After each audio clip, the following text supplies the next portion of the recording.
O Senhor esteja convosco. Proclamação do Evangelho de Jesus Cristo segundo São Lucas. Naquele tempo, as multidões perguntavam a João: que devemos fazer? Vamos dizer isso juntos, essa pergunta? O que devemos fazer? E João respondia à multidão: quem tiver 2 túnicas, dê uma a quem não tem. Quem tiver comida, faça a mesma coisa.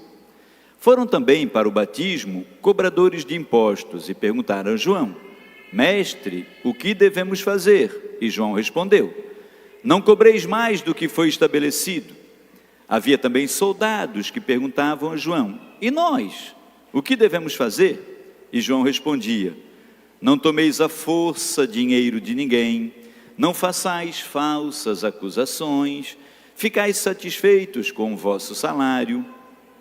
O povo estava na expectativa e todos se perguntavam no seu íntimo se João não seria o Messias. Por isso, João declarou a todos: eu vos batizo com água, mas virá aquele que é mais forte do que eu. Eu não sou digno de desamarrar a correia de suas sandálias. Ele vos batizará no Espírito Santo e no fogo. Ele virá com a pá na mão, vai limpar a sua eira e recolher o trigo no celeiro, mas a palha ele a queimará no fogo que não se apaga. E ainda de muitos outros modos, João anunciava ao povo a boa nova. Palavra da salvação. Então, filhos amados, eu acolho com muita alegria no meu coração você que vem rezar com a gente essa Santa Missa, os irmãos que estão em casa pelas redes sociais, nossa pastoral da juventude, que hoje é responsável pela liturgia. Ontem celebramos 40 anos de um dos grupos da PJ, o Jucre, 40 aninhos de grupo de jovens. Acolho as famílias que vêm celebrar com a gente, e você que vem também de outra comunidade, de outra paróquia, nos dá alegria com a sua presença. É uma bênção podermos rezar esse 3º domingo do Advento, domingo da alegria. Por que domingo da alegria? Porque está muito próximo, estamos na antevéspera do Natal. Todos os domingos eu tenho dito isso, né?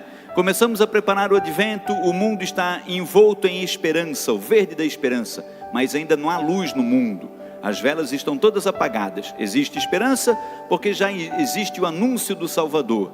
E aí nós começamos a nos aproximar do Natal, vamos preparando o Advento, vamos acendendo a velinha roxa desse tempo de oração, a velinha vermelha do sangue dos mártires, os profetas que derramaram sangue. Hoje, no 3º domingo, na proximidade do Natal, a velinha rosa, a alegria. No último acenderemos a velinha branca e naquela semana já será o Natal do Senhor.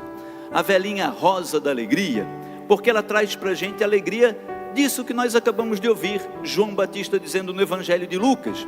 João é o último dos profetas, é aquele que vem anunciar: endireitai os caminhos, aplainai as veredas, o Senhor está próximo.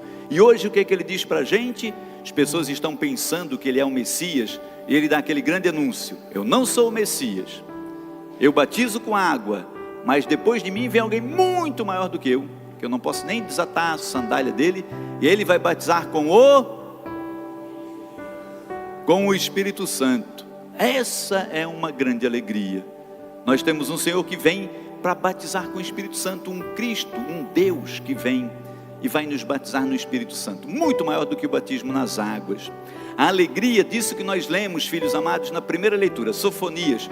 Sofonias é profecia, é Antigo Testamento.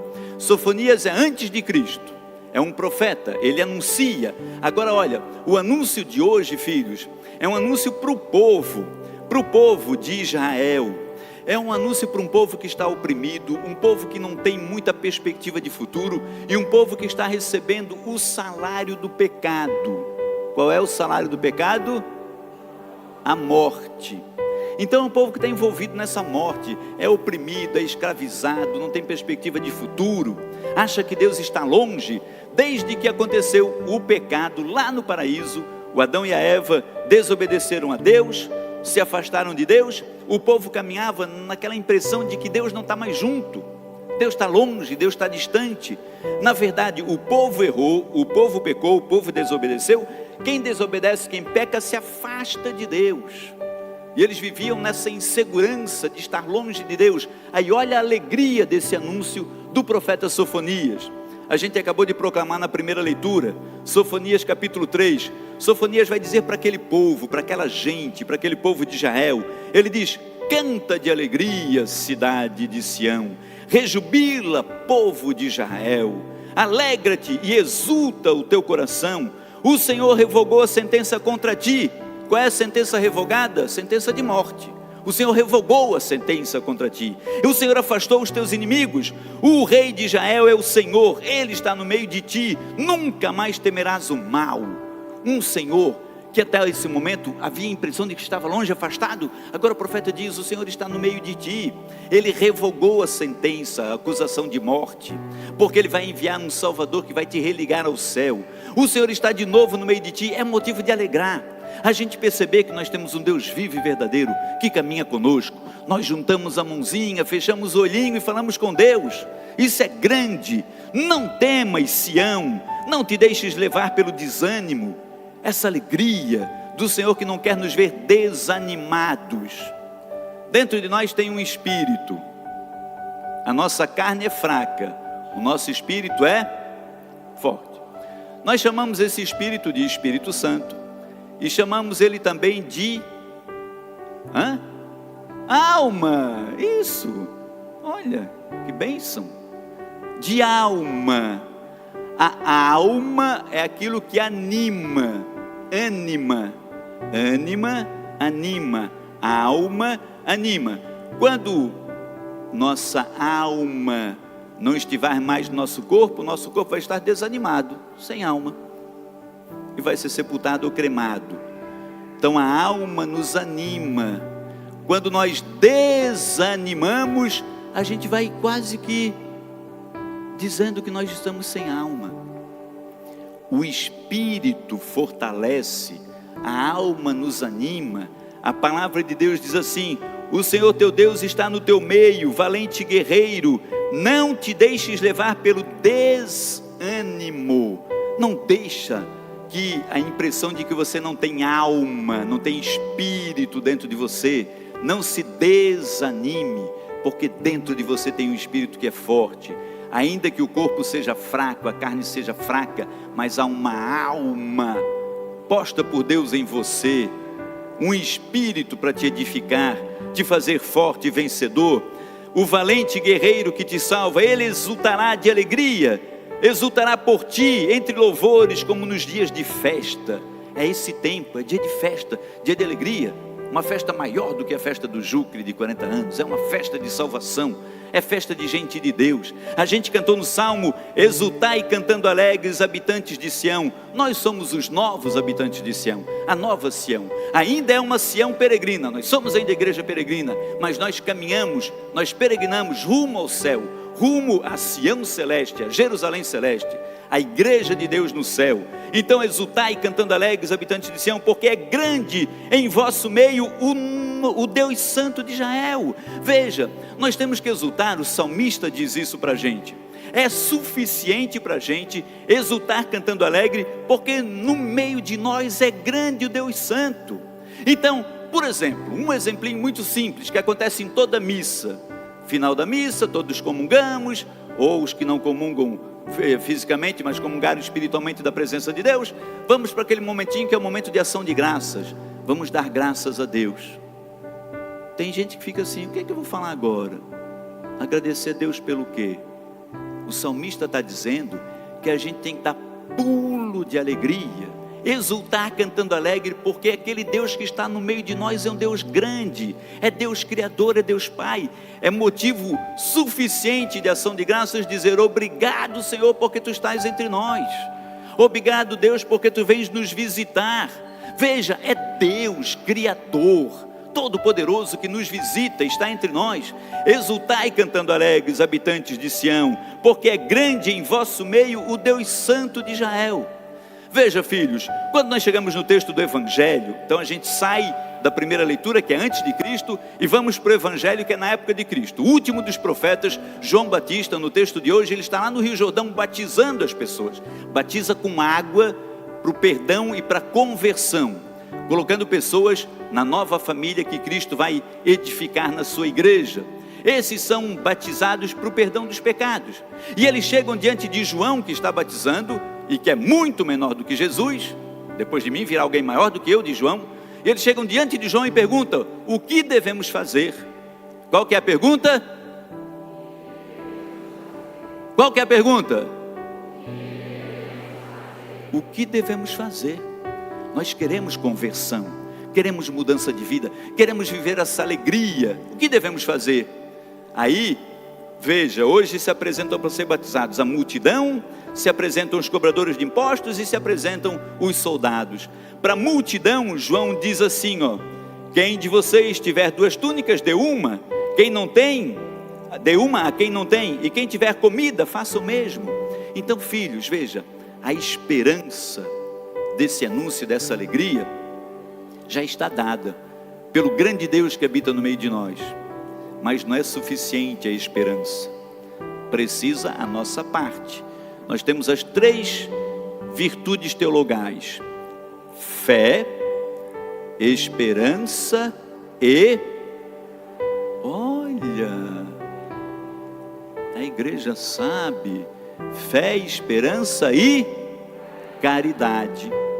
A nossa fé que nos faz acreditar nessa esperança, a esperança que nos move. E agora, diante da pergunta, o que devemos fazer? João diz: quem tem 2 túnicas, dê uma a quem não tem. Quem tem comida, faça o mesmo. O que é isso? Caridade. De manhã a gente recebeu as cestas básicas aqui, O Movimento Obra Nova Casais fez uma campanha, arrecadou os brinquedinhos, distribuiu para as crianças e sobrou um dinheirinho, comprou aí, cestas básicas, vamos distribuir para as famílias carentes. É uma forma de caridade. Todos os dias aí na porta da igreja, e às vezes a gente pensa, né? A gente fica aí iludido com o noticiário, às vezes vê coisinha fácil, mas quem está aqui na ponta, na secretaria da paróquia, as pessoas batem todo dia pedindo comida. Aumentou muito o número de pessoas que pedem alimento. Brasil está desse jeito, não podemos fechar os olhos. Diminuiu o número de pessoas que doa, porque as pessoas estão em dificuldade. Então, uma forma de a gente viver e responder e viver ativamente a essa pergunta é fazer caridade. Fazer caridade. As pessoas que doam essa cesta básica não sabem nem quem vai se alimentar delas, mas sabe que é alguém que precisa. A multidão, João diz, o que você deve fazer? Faça caridade. Se tem 2 túnicas, dá uma para quem não tem. Se tem comida, faça o mesmo. Mas se apresentam também os cobradores de impostos, são os pecadores daquela época, conhecidos. Os pecadores também querem conversão. Veja, os pecadores querem ser batizados por João. Eles perguntam: o que devemos fazer? E João responde: não cobreis mais do que foi estabelecido. Os cobradores de impostos, eles tinham um hábito que era daquela época. Hoje em dia não tem mais isso, mas naquela época os cobradores de impostos cobravam, o imposto era 10, eles cobravam 20. 10 para o rei e 10 para eles. Isso é coisa daquela época. Não tem mais essas coisas no mundo. O que João diz? Cobreis o que foi estabelecido. Você não é do mundo, mas você é do céu, mas você está no mundo. Se quer conversão, então não cobra mais do que a lei manda. Também se apresentaram os soldados, a força daquela época. O que João diz para os soldados que querem conversão? Não tomeis à força dinheiro de ninguém, não façais falsas acusações e ficais satisfeitos com o vosso salário. Não faz falsa acusação, não levanta falso testemunho, não toma à força o dinheiro de ninguém. Quer dizer, não usa o que Deus te deu. Deus te deu uma posição, Deus te deu um bom emprego, Deus te deu um bom salário. Então fica satisfeito com o teu salário.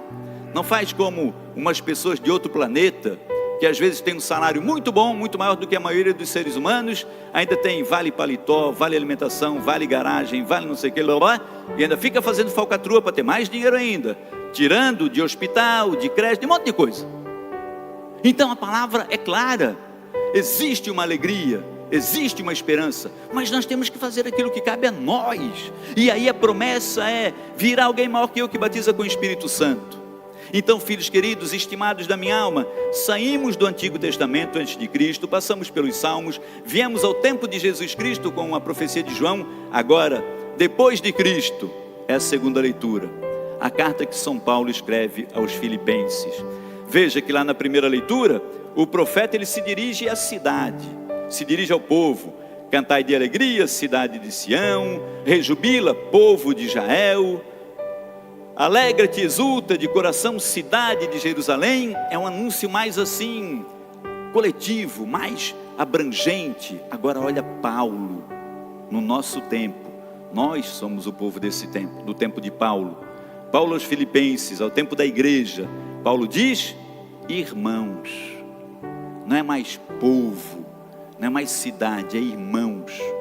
Nós somos irmãos, porque filhos do Deus, irmãos do Cristo, Redentor e Salvador, filhos adotivos, somos irmãos, somos muito mais do que povo, somos família, herdeiros.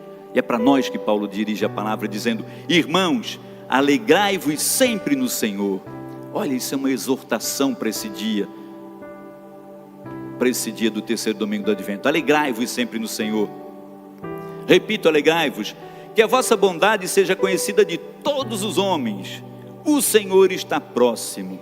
Que a vossa bondade seja conhecida de todos. Nós cristãos, filhos amados, temos que ter uma bondade que seja conhecida de todos. As pessoas que olham para a gente não devem nos ver virando as costas para quem precisa, devem nos ver como pessoas bondosas, como pessoas que fazem caridade, como pessoas que vão ao encontro dos menos favorecidos. Em todas as missas desse final de semana, eu dei 2 exemplinhos, um eu vou dar agora e outro eu vou dar daqui a pouquinho, né? Foram 3 missas ontem, 5 missas hoje, em todas elas eu dei esse exemplo da bondade que deve ser conhecida de todos. Na Guiné-Bissau, na África, fazendo visita missionária, eu estive lá no ano de 2006, quando eu estive lá, era o 4º país mais pobre do planeta Terra, a Guiné-Bissau, sem energia elétrica, ainda não tem até hoje, sem energia elétrica, e a gente cuidava lá de um hospital maternidade, e de uma escola, e da evangelização nas tribos. Aí, o que as pessoas perguntavam para a gente? O país de maioria muçulmana e animista, que são as religiões das tribos, né? Religião de sacrifício e tal. Eles perguntavam assim, quem é esse Jesus que fez você sair do Brasil e vir aqui nos ajudar? Você não é nosso parente, você não é nosso amigo, você não é do nosso povo. Por que você veio aqui nos ajudar? O que você tem conosco? Por que lá no hospital que você cuida, você deixa os muçulmanos serem tratados também? Por que no hospital que você cuida, você também atende os animistas? Por que na escola que você cuida, quem é muçulmano também pode estudar? Por que na escola que você cuida, quem é animista também estuda? Por que você não deixa na sua escola só quem é cristão? Por que você não atende no seu hospital só quem é cristão? Eles não entendiam essa bondade, não entendiam, porque eles ainda não eram catequizados, não eram cristãos, não ouviam. Isso é tão terrível, é tão inacreditável, mas eu vivi isso. Eu respondi essa pergunta, o quem é Cristo que fez? Por que você está ajudando a gente? Por que você é bom com a gente? Não tem motivo para você ser bom para a gente. E o meu motivo é, eu sou cristão. O seu motivo para ser bem é o quê? É uma coisa que Cristo ensina. Mas quem está longe dessa realidade não entende isso. Então, quando Paulo diz nesse dia de alegria, que a vossa bondade seja conhecida, é isso. Não é porque, eu vou receber alguma coisa em troca. Não, é porque eu sei que tem que ser, porque Cristo me ensinou a fazer. Cristo me ensinou a ser caridoso, a ser gentil, a ser bom, a amar as pessoas, mesmo as que não me amam. Aquelas pessoas que menos me amam, aquelas que menos merecem ser amadas, segundo Cristo, são as que mais precisam. As que menos merecem são as que mais precisam do meu amor e do meu testemunho de cristão. Veja o que diz o Cristo, que a vossa bondade seja conhecida de todos. O Senhor está próximo. Por isso, é a proximidade de Cristo que nos faz agir assim. E olha o que ele diz: não vos inquieteis com coisa alguma, mas apresentai as vossas necessidades a Deus com oração, súplica, acompanhada de ação de graças. Não vos inquieteis. Aí a gente pensa, poxa, mas se Deus manda eu ser bom, se Cristo manda eu ser bom, e eu sou bom, por que ainda vai vir necessidade para a minha vida? Por que ainda vou ter as minhas aflições? Porque Paulo diz, mesmo que você seja uma bondade, tenha uma bondade conhecida por Deus, por todos, apresenta a Deus as vossas necessidades. Então quer dizer, não é porque eu serei bom que eu não terei mais necessidades e urgências, vou continuar tendo.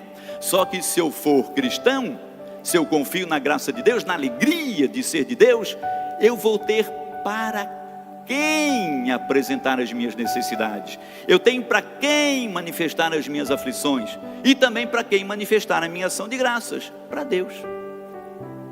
E aí, olha a grande promessa. E essa é sensacional. E com essa o padre encerra, né? A promessa é: não vos inquieteis com coisa alguma, mas apresentai as vossas necessidades a Deus, com orações, súplicas, acompanhadas de ação de graças. E a paz de Deus, que ultrapassa todo entendimento humano, guardará os vossos corações e pensamentos em Cristo Jesus. É capítulo 4 de Filipenses, leiam em casa, capítulo 4 de Filipenses. E a paz de Deus, apresenta para Deus as vossas inquietações, angústias, necessidades, também com súplicas, mas também com ação de graças. E a paz que excede o entendimento humano vai habitar os vossos corações. Que paz é essa? Não é uma paz comum, não é a paz que nós sentimos assim, de um dia que aconteceu alguma coisa, estou em paz hoje, e amanhã está em guerra de novo. Não é essa paz subjetiva, é uma paz objetiva, real, que a gente consegue viver no dia a dia da nossa vida.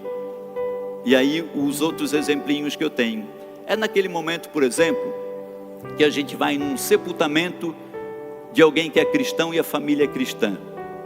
Então tem lá nesse sepultamento dor. As pessoas estão entristecidas, estão com saudades.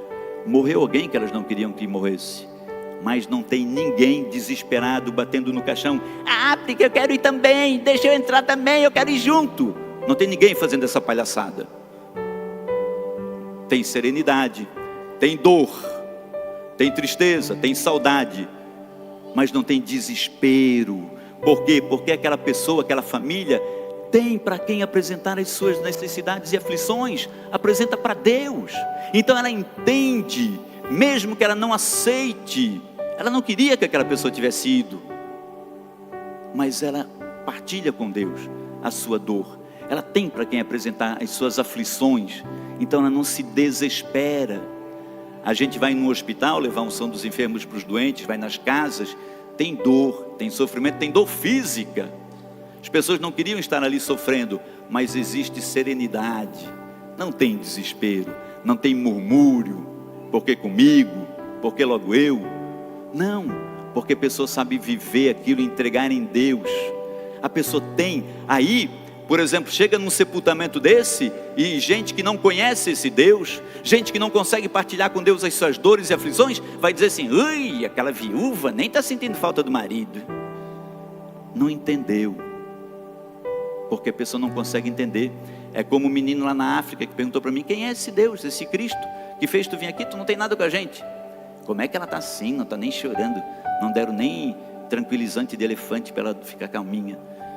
Não, é a paz que excede o entendimento humano, é paz que vem de Deus, é paz da palavra, é uma paz que excede a compreensão, não é uma paz transitória, é uma paz que faz a gente ir superando dificuldade após dificuldade, dor após dor, porque ela está na nossa relação, porque é desse Deus que é maior do que João Batista, é desse Deus grande e poderoso que está no meio de nós, que está com a gente, do Deus que nos reúne, no Deus presente no Deus no meio do povo. Quando começa a Santa Missa? Que a graça de Deus Pai Todo-Poderoso, o amor de Jesus e a comunhão do Espírito Santo estejam convosco.